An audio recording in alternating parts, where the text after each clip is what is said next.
Kasih terhadap kader senior partai Bapak Rudi, karena beliau ini memang berjuang sejak masa-masa susah. Dalam masa-masa yang sulit, maka kumisnya pun tebal, karena dulu ikut melawan rejim yang otoriter dengan satgas partainya. Jadi pada kesempatan ini kami tegaskan bahwa PDI Perjuangan ini memiliki tanggung jawab yang besar bagi bangsa dan negara, bagi kemajuan dan kepemimpinan Indonesia Raya kita. Ada yang menganalogikan PDI Perjuangan ini bagaikan rangkaian gerbong kereta api dengan lokomotifnya untuk membawa Indonesia Raya kita. Dan di dalam rangkaian gerbong itu ada gerbong yang menarasikan agar ideologi Pancasila, Undang-Undang Dasar Negara Republik Indonesia tahun 1945, kemudian Kebinekaan Indonesia dan NKRI betul-betul menjadi pilar komitmen di dalam membangun seluruh jati diri kita sebagai bangsa pemimpin. Ada gerbong juga yang membahas tentang bagaimana pola pembangunan semesta berencana, suatu desain bagi masa depan. Dan kemudian desain masa depan itu mewujudkan Trisakti Bung Karno. Ada juga gerbong yang membangun komitmen PDI Perjuangan untuk berpihak pada wong cilik, kaum marhen, karena rakyat adalah cakrawati partai. Ada gerbong juga yang menyiapkan bagaimana ilmu pengetahuan dan teknologi, riset dan inovasi betul-betul menjadi jalan kemajuan bagi Indonesia kita.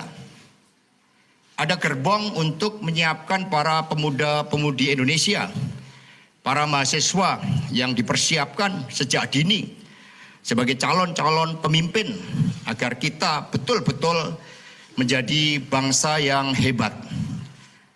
Ada gerbong rakyat Indonesia sehingga berkaitan dengan Pilpres 2024, maka rangkaian gerbong ini dipimpin oleh sebuah lokomotif yang oleh keputusan Kongres itu berada di tangan Ibu Megawati Soekarno Putri. Nah, lokomotif ini bergerak dalam relnya, dalam fondamen kehidupan berbangsa dan bernegara kita, dan rel ini akan terus bergerak bersama dengan Presiden Jokowi, seluruh rakyat Indonesia membawa kemajuan bagi negeri. Karena itulah begitu pentingnya ini semua bergerak pada relnya, sehingga partai terus membangun disiplin kader partai. Partai membangun marwah partai bahwa dedikasi partai sebagaimana diajarkan Bung Karno adalah pada bangsa dan negara, pada rakyat Indonesia. Itu marwah partai. Sehingga capres dan cawapres merupakan hal yang betul-betul serius yang dipersiapkan oleh Ibu Megawati Soekarno Putri. Karena itulah terkait dengan pernyataan Bapak Rudi juga dilakukan klarifikasi hampir 1,5 jam sampai kita belum makan siang. Yang penting wartawannya sudah makan siang terlebih dahulu. Oh belum juga? Oh belum, sama-sama nanti kita. Jadi itu yang kita lakukan sehingga lokomotif dengan gerbong PDI Perjuangan yang menyatu dengan kekuatan rakyat ini menjadi rel dari perjalanan partai untuk berdedikasi bagi bangsa dan negara. Nah karena itulah setelah melakukan klarifikasi, diskusi yang cukup panjang, Bapak Komarudin Watubun selaku Ketua DPP Bidang Kehormatan untuk dapat memberikan penjelasan. Dipersilahkan. Terima kasih Pak Sekjen dan teman-teman wartawan semua. Pemeriksaan terhadap Pak Rudi memang agak sedikit lama karena sebagai kader senior dan Pak Rudi sebagai teman seperjuangan. Tapi dalam posisi ini saya harus tegas. Saya tidak pandang bulu. Karena Anda adalah teman perjuangan saya, bagian dari sejarah partai. Tapi di ruangan ini kemarin saya sampaikan kita menjatuhkan sanksi supaya kader-kader kita ini merasa adil dari Sabang sampai Merauke. Setelah dilakukan klarifikasi tadi, saudara dinyatakan melanggar keputusan Kongres yang telah diputuskan bahwa semua menyangkut calon presiden dan wakil presiden adalah kewenangan Ibu Ketua Umum Megawati Soekarno Putri. Seluruh kader tertib tanpa kecuali. Karena Pak Rudi ini adalah kader senior, maka tentu sanksi juga harus lebih berat. Karena itu kita jatuhkan sanksi peringatan keras dan terakhir kepada saudara FX Rudianto. Saya serahkan ini untuk dilaksanakan.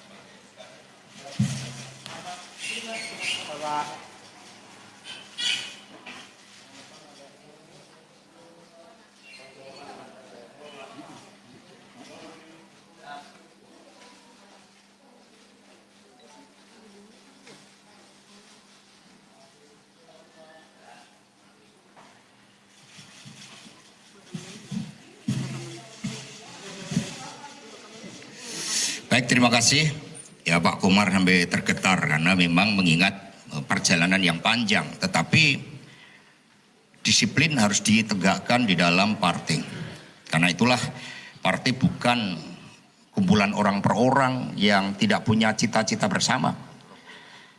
Partai bukan suatu gerombolan, tetapi partai mengabdi pada cita-cita yang lebih besar. PD Perjuangan ada sepanjang bangsa ini ada, dan urusan pemimpin nasional itu akan membawa tanggung jawab yang tidak ringan. Tanggung jawab pemimpin ke depan jauh lebih berat daripada tanggung jawab Pak Jokowi ketika beliau menjadi presiden pada tahun 2014.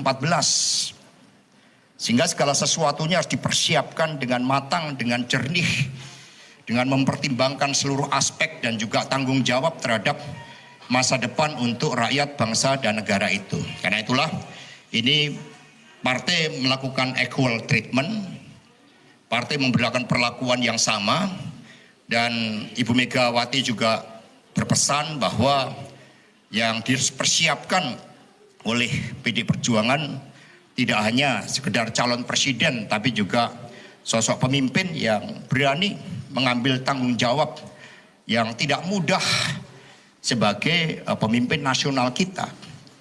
Nanti itu sekali lagi kami juga mohon bantuan dari teman-teman pers agar upaya yang dilakukan oleh PDI Perjuangan ini betul-betul dalam satu rangkaian untuk mewujudkan tanggung jawab bagi PDI Perjuangan sebagaimana Ibu Megawati Soekarno Putri telah melahirkan begitu banyak pemimpin-pemimpin yang dipersiapkan melalui sekolah partai. Jadi pemimpin itu lahir bukan sebagai suatu bentuk political accident, tetapi sebagai suatu desain yang sistemik agar pemimpin itu kokoh secara ideologis, memiliki kemampuan teknokratik memahami rakyat Indonesia dengan sebaik-baiknya, karena PDI Perjuangan adalah suatu gerbong yang panjang dengan lokomotif yang arahnya itu sangat jelas bagi masa depan bangsa dan negara. Partai juga terus melakukan kritik agar kami semakin mendapat kepercayaan dari rakyat Indonesia. Terima kasih. Dan sebelum wartawan bertanya, saya dahului dulu pasti bertanyanya kepada Pak Rudi. Betul? Betul. Nah, untuk itu Pak Rudi menjelaskan dulu nih. Baik, terima kasih yang terhormat Bapak Sekjen dan Pak Komarudin selaku Ketua Dewan Kehormatan Partai dan teman-teman wartawan yang saya hormati. Yang pertama tentunya matur nuwun, terima kasih atas konsolidasi dan organ klarifikasi yang dilakukan oleh DPP Partai, Pak Sekjen dan Ketua Dewan Kehormatan Partai. Pada prinsipnya saya sebagai kader senior partai mempunyai prinsip, sikap dan komitmen terhadap Ketua Umum PDI Perjuangan Ibu Profesor Dr. Hajah Megawati Soekarno Putri. Sehingga dengan sanksi yang diberikan kepada saya, sanksi keras dan terakhir, itu pun saya terima dengan penuh tanggung jawab. Dan tugas saya ke depan adalah untuk membangun monumen kemenangan, memenangkan pemilihan legislatif dan pemilihan presiden sesuai dengan apa yang diputuskan oleh Ibu Ketua Umum yang diberi mandat oleh Kongres Partai. Demikian, terima kasih. Ada pertanyaan?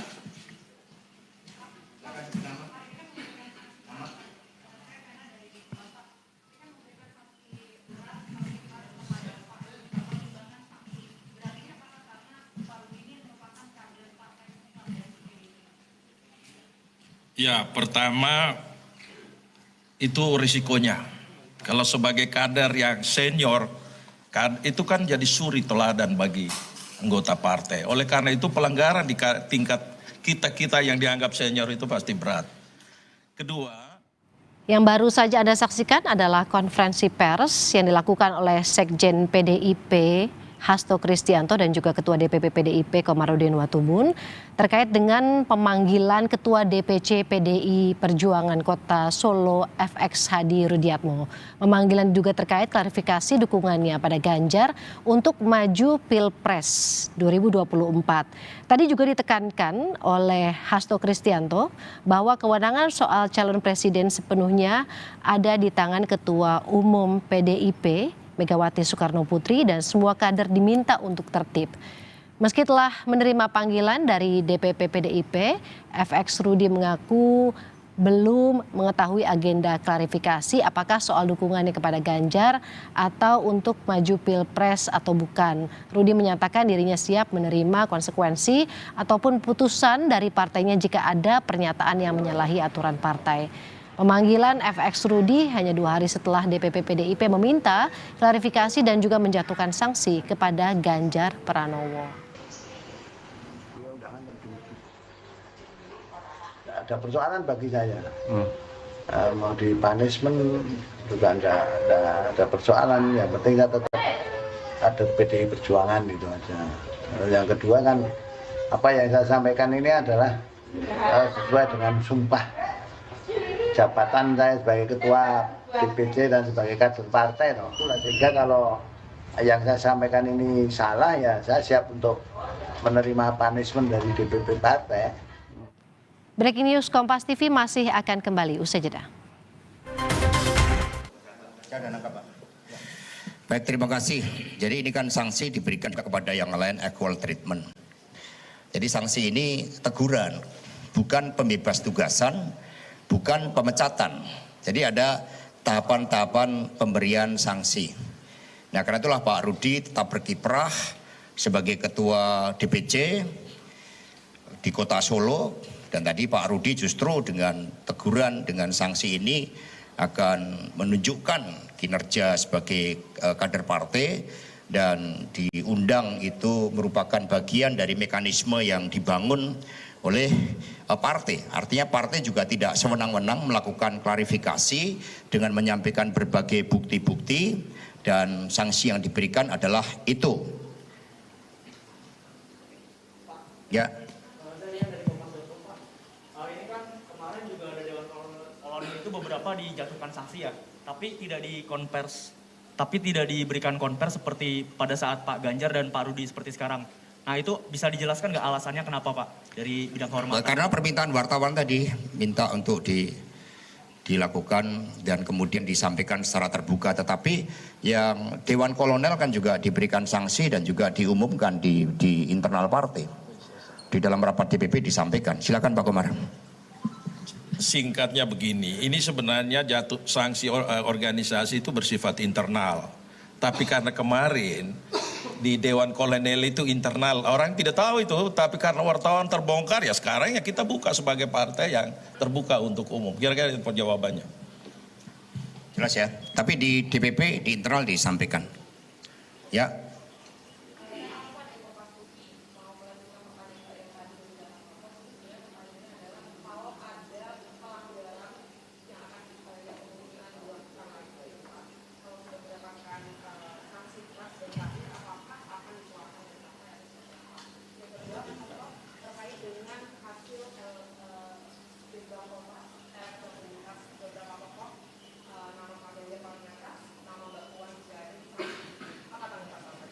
Yang pertama, biasanya namanya kader PDI kalau sudah dikeluarkan sanksi, teguran akan berdisiplin untuk tidak melanggar sanksi lagi. Itu ciri PDI Perjuangan itu taat asas dan juga memahami, sehingga tahapan-tahapan meskipun ada tahapan sanksi lebih lanjut, pembebas tugasan dan terakhir adalah pemecatan, tetapi biasanya kalau sudah diberikan sanksi, kultur yang terbangun itu akan mentaati itu. Karena sanksi ini kan sifatnya inmalah, jadi diberikan sekali berlaku sesuai dengan pelanggaran yang dilakukan.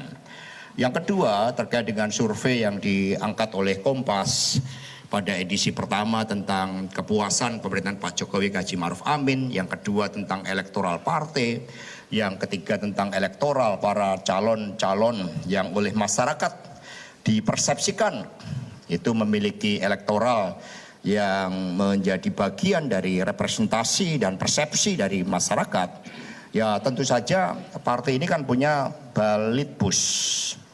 Kami terus melakukan kajian-kajian ya secara politik, secara sosiologis, juga hasil-hasil survei, tetapi sekali lagi terkait dengan keputusan Capres dan Cawapres itu berada di tangan Ibu Ketua Umum. Semua aspek karena pemimpin nasional ini dipersiapkan, tentu saja melihatnya multi dimensi, multi perspektif, semuanya dicermati. Hanya saja ini kan sesuatu hal yang dinamis. Dan bagi PDI Perjuangan sendiri, tantangan utama kita saat ini adalah beratnya perekonomian kita dengan ancaman resesi global, krisis pangan. Maka kita terus, dari pagi kita melakukan pembahasan bagaimana kita bersuasembada kedelai. Kita melakukan monitoring ke daerah-daerah berapa lahan yang siap. Paling tidak kita punya waktu sebelum krisis ini makin besar dampaknya. Kita punya waktu dari sekarang sampai awal Februari untuk mengatasi berbagai persoalan perekonomian itu. Jangan sampai nanti bergeser menjadi persoalan-persoalan lain. Dan Bapak Presiden Jokowi pun memberikan direction yang sama. Bagaimana menteri-menteri harus berkonsentrasi pada masalah perekonomian ini. Ini sebagai kondisi yang harus dilakukan sebagai skala prioritas bagi pemerintahan Pak Jokowi yang juga bagi PDI Perjuangan. Itu dulu yang harus kita persiapkan. Karena masalah yang dari bangsa dan negara ini bukan sekedar elektoral. Masalah kita harus mengakar pada persoalan yang sangat fundamental. Tentang pangan, tentang energi, tentang pengangguran, tentang kualitas pendidikan kita yang jauh dari negara tetangga. Dan Pak Nadiem sudah mencoba untuk membangun agar kita secepatnya mengejar ketertinggalan itu. Jadi kita berpolitik yang mengakar. Nah, persoalan Capres-Cawapres nanti akan tiba momentumnya. Dan Pak Jokowi pun kan berpesan jangan lama-lama, maksudnya jangan mendekati Oktober ketika pendaftaran itu mau dilakukan. Tafsirnya kan seperti itu. Tetapi Presiden Jokowi kan juga sama-sama memiliki kesepahaman yang sama. Tanggung jawab pemimpin itu berat. Itu yang menjadi prioritas kami. Ya, jadi jangan sembrono kata Pak Komar. Monggo. Mas Edi dari Radar mau bertanya sedikit ini soal terkait dengan Dewan Kolonel kan memang tidak dikonversikan. Tapi apakah orang-orangnya itu sudah dipanggil? Dan kemarin kan Pak Komarudin juga sempat mengatakan ada beberapa yang tidak diberikan sanksi teguran, ya maksudnya cuma klarifikasi. Nah itu apakah termasuk Mbak Puan juga dimintai klarifikasi? Kan? Yang pertama, Dewan Kolonel itu kemarin sebenarnya kalau ikuti penjelasan saya tidak perlu ada pertanyaan ini lagi. Karena saya sampaikan ada yang menyampaikan itu resmi di publik, ya. Yang berat di Dewan Kolonel itu membuat organisasi di luar aturan organisasi kita, ADART partai, itu berat tindakannya. Oleh karena itu kita lihat di meja, tidak mungkin meja ngarang, karena sekian meja nulis hal yang sama, sudah kita kasih sanksi. Beda, keras dan terakhir, ya. Kemudian yang kedua, itu ada teman-teman yang ada nama-nama di SK, di kepengurusan kan ada di Tempo, itu kita ikuti dengan baik. Tetapi mereka saya sudah kontak satu persatu, mereka juga tidak mengerti. Tapi ini kita lagi persiapan untuk panggil gelombang berikutnya untuk klarifikasi. Tertibkan semua, tanpa kecuali. Tadi menyangkut Pak Puan sendiri tidak terlibat dalam proses itu. Mereka berinisiatif melakukan itu yang harus ditertibkan. Ini kadang kan teman-teman ini kreatif, lewat kreatif untuk cari muka kadang juga. Dan ini harus kita tertibkan. Itu bukan menolong pemimpin, tapi kita menjerumuskan pemimpin. Baik, terima kasih. Jelas ya, karena itu nggak ada dalam ADART, jadi sangat tegas. Baik teman-teman, demikian. Dan sebagaimana trademark PDI, nanti jam 2 akan datang bakso gerobak. Supaya yang panas itu kalau kita makan bakso, politik jangan sampai panas. Terima kasih.